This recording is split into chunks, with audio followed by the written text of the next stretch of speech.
Hi, I'm Greg Brown. I'm Professor of Finance at the Kenan-Flagler Business School and also Executive Director of the Kenan Institute of Private Enterprise.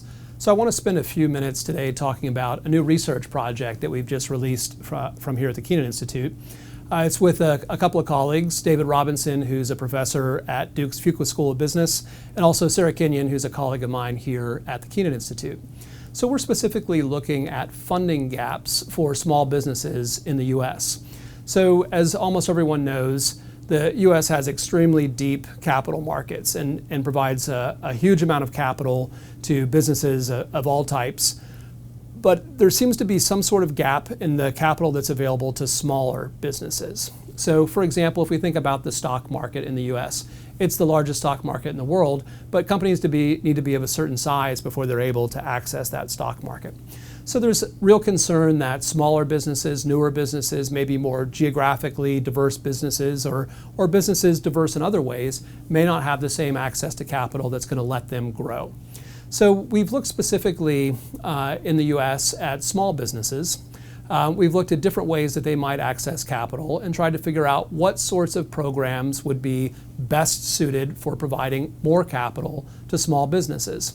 So we know that there are some very efficient ways of getting capital to small, especially startup businesses. The venture capital industry is amazing at that. If we look at what's happened in Silicon Valley and New York and Massachusetts in terms of the venture capital industry providing really important seed capital and growth capital to what have become some of the largest companies in the world, that's an amazing thing.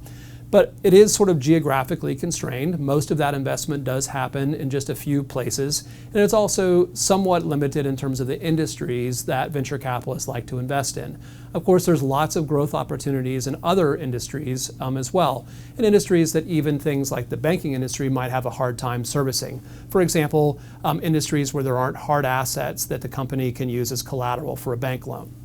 So one of the things that we looked at in particular in this recent paper, and David Robinson has looked at in some previous research, is how SBICs, small business investment companies, are able to provide access to a broader set of businesses.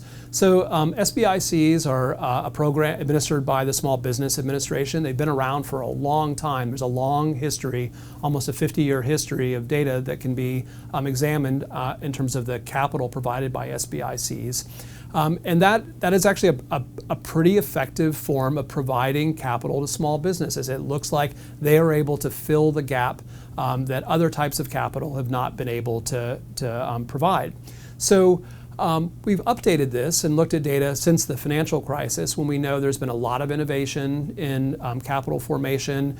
Banks have changed. There's been a lot of consolidation in bank lending and other just, I would say, fairly important and monumental changes in terms of global capital formation. Look to see whether SBICs are still providing the advantages that was documented in previous research. And what we found is that the answer is yes. There seems to be much more geographic distribution in SBIC lending versus other types of capital. It also seems to be able to support women and minority-owned businesses much more effectively and seems to be spread across a broader variety of industries. So I really encourage you to come and take a look at the detailed research and of course always free to contact us for more information.